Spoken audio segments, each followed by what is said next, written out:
Hello, and thank you for joining me on another episode of the Tech Exec podcast. As always, I'm your host, Aviv Ben-Yosef, and here we're today to help you lead a team worth leading. Before we get to our weekly topic, which is who, why, and what, we're going to first mention that I have an upcoming free session in about 3 weeks. It's, I'm hoping, going to be as successful as the last one, and it's called Sparing the Midnight Oil. It's a live session where I'm going to talk about how you can create a healthy sense of urgency in your team without having to go through the emergency to create it. How to have people who are productive and effective without having burnout. This is the only path forward, especially in teams that are not growing like maniacs right now and have to have the same team, give or take, for a long while and still want to see results improve, want to see the rate go up. So do check it out. Even if you can't attend, if the hours are wrong, if you have something, sign up in the link in the show notes and you'll get a recording later. So what have you got to lose? It's free and I'd love to see you there live with me asking questions. So check out the show notes, and now let's talk about who, why, and what. Something I repeatedly see is the fact that sometimes we fill positions automatically. We assume that a company needs to have someone with this title or that title, and we just put them there. And this is something that I see coming from the point of view of non-technical founders, for example, talking to a CEO about whether they need to have a CTO, a VP of engineering, a chief architect, both, none of them. There are just so many options here, and you're like, what am I supposed to be doing? Some people assume you always have to have at least the two, the CTO and the VP of engineering. Others think this is redundant. Others think maybe we don't even need either one of them if we're small. There are so many options here, but also I keep talking to tech executives who are unsure about their own future. Right now, you're a VP and you're thinking, is my path forward actually to become the CTO or not? And I just recently talked to someone about this and I said, when you use that word CTO, that meme from The Princess Bride, Inigo Montoya says, you keep using that word, I don't think it means what you think it means. One of my favorite movies, and I really like that line. However, the concept of using these titles is so weird because VP of Engineering tends to mean the same thing for everyone. It's that executive in charge of the people and processes who are creating the software. Sometimes you also have some research within that scope, so you have R&D as opposed to just engineering. Fine. Sometimes you also have some product people there. Fine. However, it's all pretty much the same. CTO, however, can be anything and nothing. I've seen CTOs who were in charge of the entire product engineering work, who were essentially VPs with a C-level title, and I've seen CTOs who were essentially just chief architects, and I've seen ones who had the title of CTO, but were day-to-day solely a distinguished individual contributor in the company. So you can make of the title anything, and therefore, always when you're thinking about your own path forward, if we're talking about your career, or if you're thinking about what should I do if you're a co-founder, you should always be thinking who, what, and why. First of all, let's start with why. Whenever we have such a position, you have to consider, why am I doing this? What is this going to achieve? So, why, usually when someone asks me, should I have this person or that person, should I have that position or not, I go one step back and I say, okay, why would you need this? Why would this make any change in the trajectory of your company right now? Think about what would be the success metric for such a position. And if you don't know that, it means that you are skipping ahead and you need to sit for a moment and think, why does the company need this position?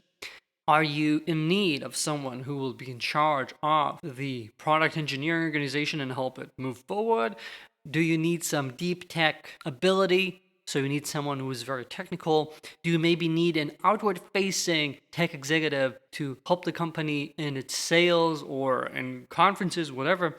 Think about the job to be done of the roles you need. That's the why. And only once you have that, when you understand what would be success here, move on to who and what.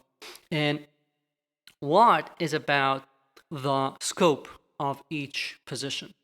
We can have one CTO who is a unicorn and does essentially all of these. I've seen those in the past. They tend to be more often a co-founder in the company, but that's not a necessity. You can have people who are stars, in quotes, who do and serve different responsibilities all under a single title, and that's fine. But think about, how is this supposed to work out? Do you expect to have someone reporting to you as a CEO, reporting to the COO?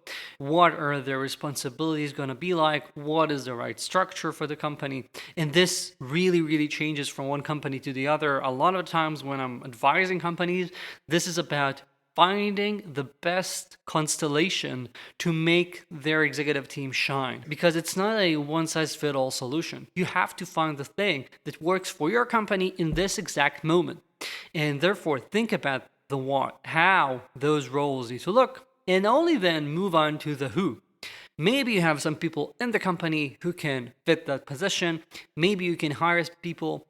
Maybe who you currently have in those positions is not a good fit. However, the reason I'm getting to the who part last, I'm getting to the people last, not because they are least important, but because I find that too often, because we're nice, because no one listening to this, I'm sure, is a jerk, you care about the people in your company. However, when we do that, when we start with the people first, we end up more often than not, I think, creating organizational structures that don't really make sense for the company solely to appease the people.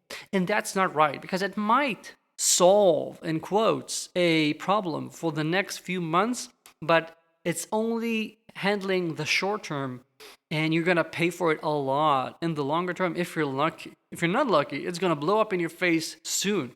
Therefore, only after you did the hard work of being a real executive, being a real founder, thinking about the company, only then, once you know what would be right for it, should you start looking at who you've got and how can they help you. And only then help them get to those positions. Maybe they need some coaching, maybe they're the wrong fit, maybe they're not interested. But only once you know what you need should you be talking to them and considering what to do. And if you're listening and you're currently a tech executive and you're thinking about your path forward, again, don't have in your mind that single path that so many people have, like I'm an IC, I'm a manager, I'm a director, I'm a VP, whatever, and you have to get to a CTO eventually, because that CTO does not mean the same in every company. Perhaps you can be a great CTO, as in the C-level executive who's in charge of the entire product engineering organization. That's fine. That's essentially a glorified VP of engineering.